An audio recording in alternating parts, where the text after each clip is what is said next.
Well, hockey fans in the Desert Southwest, it's another 5-minute Powers play. Coach Powers is with me after a trip to Alaska where we saw a little bus push in, we saw a little of everything, but you came back with a split. You always talk about it's nice to win every game, but split on the road, sweep at home?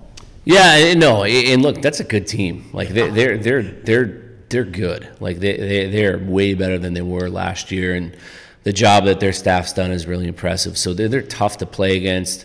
I mean, they arguably have played even Denver minus last weekend better than anybody had all year. And then they've beaten everybody they've played. So they're legit. They're a legit top 20, top 25 team.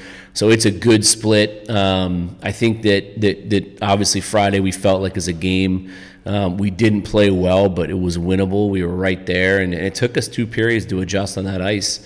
Our D really struggled managing the puck just with that extra time, especially coming out of our zone. They just struggled managing the puck, and it took them 2 periods to adjust. And I think we had a really good third, tied it up, and just couldn't take the lead. And then Saturday we were really good. We managed the game. It was a good road game, limited their chances for the most part, and had a nice sound win. A couple things that come to mind when you say that is the adjustments that your team is able to make this year and last year that maybe they didn't make earlier. And that might be the talent on the team, it might be experience, but tell me a little bit about what that's like to see them make in-game adjustments like that. Well, we've always been really good going from really Friday to Saturday. I mean, you obviously want to have a better Saturday. I mean, because you can look at a team and feel the game and make adjustments as a staff and all that good stuff. And I mean, this year we only have 1 loss on a Saturday, and that's to Mankato. So we're always generally very good on Saturday, and we've put an emphasis on winning on Friday so we can play downhill even more on Saturday. So it's at the end of the day, look, we've won 5 or 6 games. There's only, I think, 6 other teams in college hockey that have done that. It's hard to do. It's hard. I mean, we started 1-3 and we've gone 5-1 since that stretch. And the 1 loss was on the road to the then 13th ranked team in the pairwise ranking. So we're happy with where we're at, and by no means are we content with where we're at.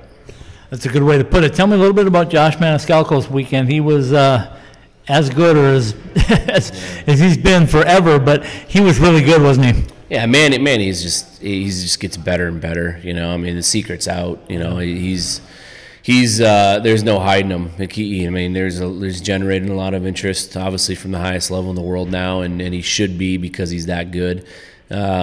He's a special player, special kid, and he had a great weekend, and especially on Saturday. And he's always been kind of a breakout machine and poised with it, and just looks different than everybody.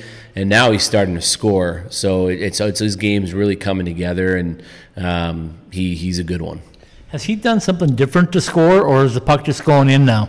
No, I don't think so. It's just polish and experience and piecing his complete game together. I mean, he came in, and we really wanted him to focus on defending and really building his game from our net out, breaking the puck out clean and having a good first pass, and then worrying about the other end of the ice as it came. And now he's just put together a complete game. He's a 200-foot player. He projects to be a legit 2-way pro, and he's really come on.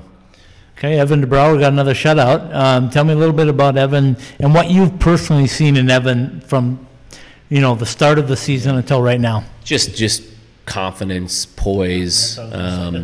He in fairness to Evan, he went 16 months without playing a game, and that's a long time to go, and then to be thrown into the fire is tough, and he looked like the first loss against Mercyhurst was not on him. That was on us, mismanaging the last 5 minutes of a hockey game, and Mankato, he gave us a chance to win both games. He had us down a goal going into the third on the road against the #1 team in the country, and we didn't get the job done in front of them. And ever since those first 2 series, he has not looked back.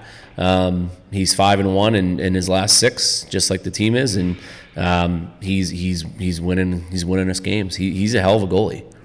Okay, so we got 2 weeks off now before Vermont comes to town right after Thanksgiving. How do you prepare this team for the next 2 weeks? Well, look, we're banged up. Like, this is as banged up as we've been in since I can remember, and there's guys that are banged up that we're not even talking about, that gutted through the weekend for us and fought through some stuff that probably they shouldn't to have to play, but we had to get through it. And the one thing we haven't really talked about is the losses of Bunces and Gruber are big. I mean, those are two of our top 3 centermen and our best 2 guys on faceoffs, and we have struggled to win draws without them, because they're both just that good on faceoffs. And getting them back for Vermont, which we expect to, is going to be a huge shot in the arm. This break, it certainly wasn't by design. There were some scheduling quirks that happened that were beyond our control. But it's ended up coming at the perfect time. Our guys need it. We need it to get healthy. Those 2 guys, we're anxious to get back, and we'll have them back. We dressed Grubes on Saturday and gave him some fourth-line shifts, and he got about 5 minutes of ice just to kind of get back into it on the wing.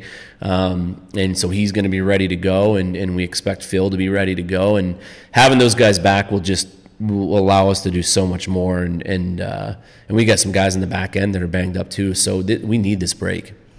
All right, final question for you. Tell me a little bit about Justin, how things went last week for him. He had his surgery. How's he doing? He's doing well. He's doing, all things considered, now it's just making sure that he has the emotional support to get through what he needs to get through, and he's going to make a full recovery, and he could be back this year. He could. But it's not going to affect his future as a player at all. So now it's just us getting him through it emotionally, and making sure he stays involved and stays in shape, and goes through his physical rehab and physical therapy, and gets done what he needs done, and he'll be back. All right, I know you don't look at it. I do, because I'm in the media, but I can say that 18 more wins, Coach, and I think you're in the tournament again. So the magic number countdown has begun on our end of it. We're going to wait for 2 weeks like you are until Vermont comes to town and see if you can knock off a couple more. Yeah, no, we like where we're at right now. I mean, we're 6-4. 2 one-goal losses that we'd like to have back, but everything's in front of us. We control our own destiny. I think we sit 13th in the pairwise right now, and again, nowhere close to playing our best hockey. You heard it, folks. Coach says they're ready to roll in 2 weeks. Just get those bumps and bruises healed, and we'll see you back here next week.